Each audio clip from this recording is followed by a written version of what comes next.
Sorry, I accidentally shut down my phone then. Gonna have to be part two. So yeah, I hadn't made any communications to this lady. I was very apologetic, and I said I was happy for her to provide the communications to me. I asked the manager to email so that we could make a police report and they could get digital forensics to identify who had made those communications, because it wasn't me.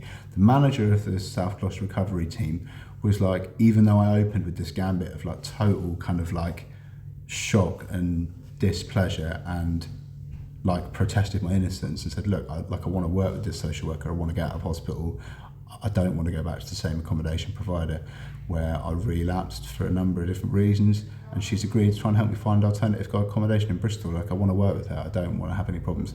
And she was just sort of like, Brodie, you have to accept that your communications are utterly unacceptable. You must never do this again. And I was like, I've just told you, with the greatest of respect, that I didn't make these communications, and I'm sat here with my mobile phone with the ward manager saying, look, go through, like, have a look. And anyway, she said, yeah, well, there's other stuff you put online as well, like what was on Twitter. And when I said what was on Twitter, I said, look, all I did was tweet to say I'm a bit uneasy about this, and what the council said sort of speaks volumes. And I've got a letter, you know, which isn't private or confidential, it's my personal data, it forms part of my adult social care record and or medical records, and I've got the right to waive that information as I see fit. You can leave a review of your social worker saying how much they've helped you change your life and made things better for you, you know, and you know, you can there's no like right of confidentiality there, and I hadn't breached confidentiality. I just like was a bit suspicious, and was actually more suspicious when the council got back to me. Anyway, after she was taken off my caseload about, I think it was like a few months back, not a few months back, I called the South Gloucester recovery team. I think it was, let's have a look, I can tell you when it was. I took a screenshot of it, of the phone call that I made. Here's loads of other dog shit stuff. I was going to make a video about it the other day. Not Vision Express. South Gloucester recovery team. 30th of January, I made an outgoing call for 19 minutes. That was the day that I had the team's meeting, and I haven't had a social worker since the 30th of January, and it's now the 10th of March. So I was a bit perturbed when, after the social worker disappeared and like it had been sort of said that I was a Bristol patient with an AWP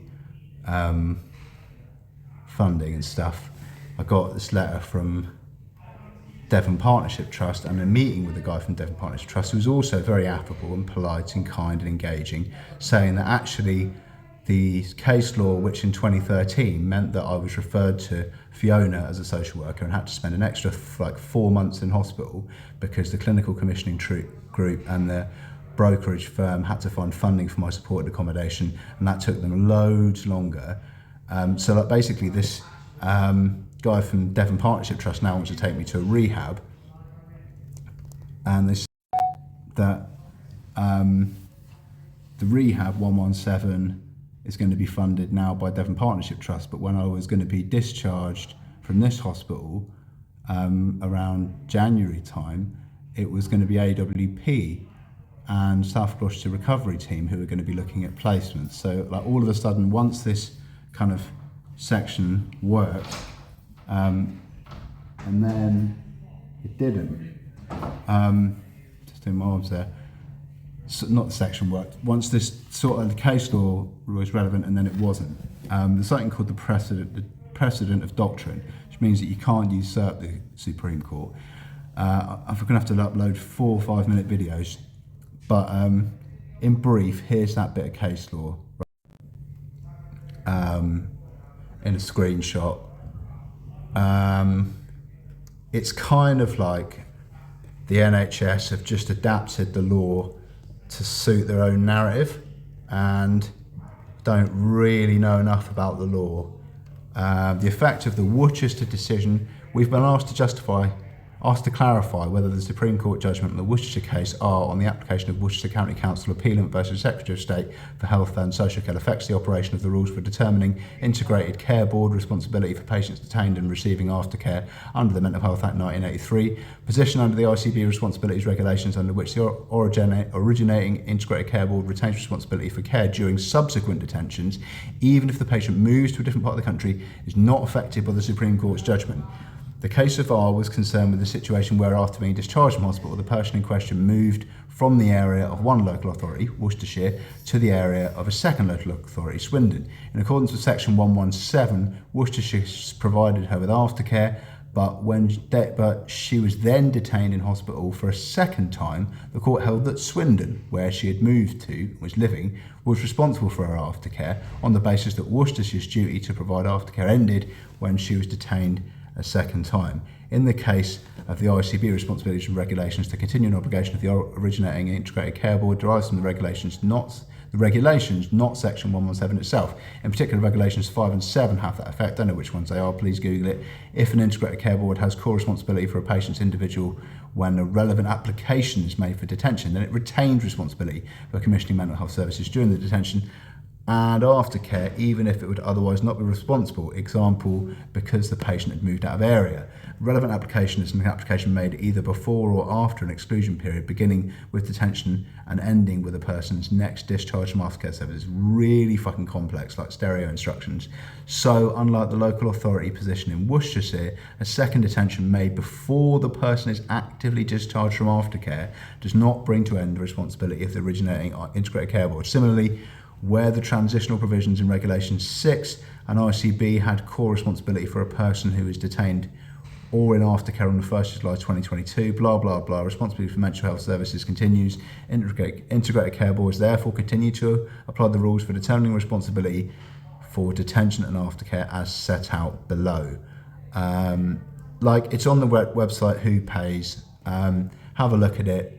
I'm just really confused because I don't know. First of all, they were like, yeah, you're a Bristol patient, AWP, and you're going to go back to supported accommodation in Bristol. I had a decline in my mental health, but now the social worker's disappeared. They haven't replaced her since the date of that phone call to the South Gloucester recovery team and the subsequent team's meeting with the manager, and now I'm waiting to be transferred into a rehab. And if you ask Google, it says that the precedent of doctrine in the Swindon and Worcester case is absolutely relevant with reference to Section 117. And it kind of feels like the whole NHS is just got it wrong or something. Or that they're just sort of interpreting the law using some kind of very nimble and agile legal sort of dexterity. And I haven't got the legal capabilities to be able to challenge it. And I don't know, it just seems like they kind of changed tack. So 1 minute I was an AWP patient and the aftercare was going to be provided by AWP and South Gloucester recovery team because I lived in Kingswood with supported accommodation that I was provided by Bristol City Council and AWP because the case law in 2023 was relevant. That bit of document was released on the 1st of April 2024 and says that the case law kind of maybe was relevant in 2023 but isn't relevant anymore. But if the case law wasn't relevant, then I don't see why I should have been, since I've been in this hospital from Warrington, where I was brought from Warrington, and before that the BRI, when I was sadly first detained. It seems like they were kind of upholding the principle that my place of ordinary residence, which if you check my Facebook page, there's a document on that, is relevant. But yeah, look, this is 10 minutes long and it's the second half of the video. So I've said that I'll give 95% of any compensation that I get from litigation relative to the lack of medical legal scrutiny, which they have offered to let me see on a computer screen. They haven't actually facilitated this and said, Brody, would you like to come and see the scrutiny? I've just said, no, I want it in paper format or not at all. That's how we stand at the moment. I've got my ward round on Wednesday at 1:30 p.m. If anybody can recommend an IMHA, a Caldecott Guardian, if that's even a thing, or like, I don't know, anybody that can help or would like to attend my ward round, other than the IMHAs who haven't been all that grateful, then I'd really appreciate that. And if there's any sort of like human rights lawyers or anybody at the European Court of Human Rights or anything like that who can look at NHS's who pays document and say, look, mate, you can't supersede the precedent of doctrine. If it goes through the Supreme Court, it's the law, regardless of whatever kind of semantic and hypothetical exemplifications you might abstractly deploy to kind of tenuously support your subversion and interpretation of the law to suit your own ends. I've had a really bad experience with NHS Devon Partnership Trust. Although the chap who came to visit me was, like I said, nice as pie, I don't really like I've been detained by them without medical legal scrutiny before. I've been detained by them without medical legal scrutiny before, and I've had other poor experiences related to those incidents as well. So, is it the first funder or is it not? Let me just show you one document. If you want to look on my Facebook, right,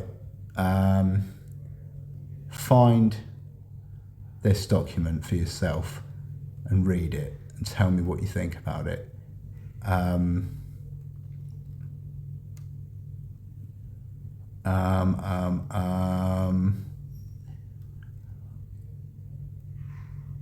It's on there somewhere.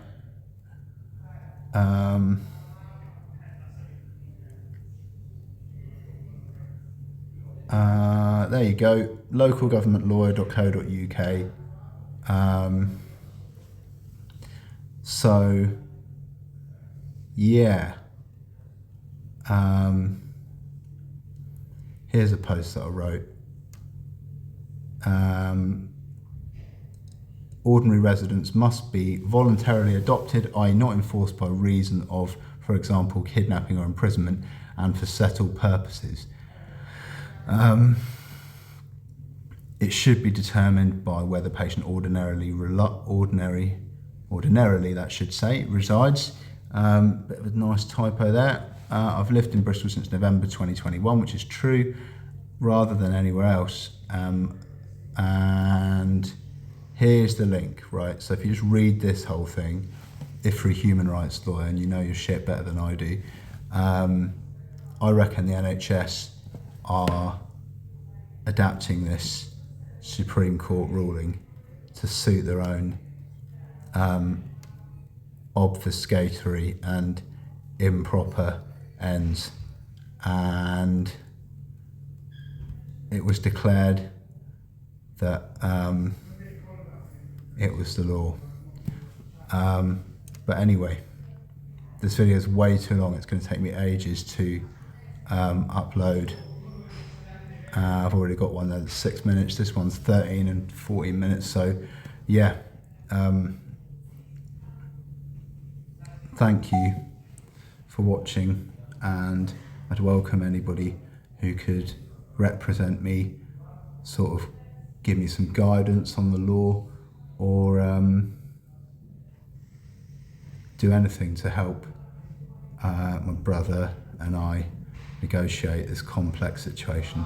I don't want to be taken to a rehab facility in Devon if I can possibly avoid it, or have anything to do with an NHS trust, which I feel may have previously mistreated me. I can't record my ward rounds to give you the doctor's position on that because they won't allow me to. That's what I was just messaging General Medical Council about on Messenger when I muted the chat when I started making this video. You probably saw, or the last video before this one. Anyway, that's 15 minutes. Peace, love, and respect to everyone. All the best.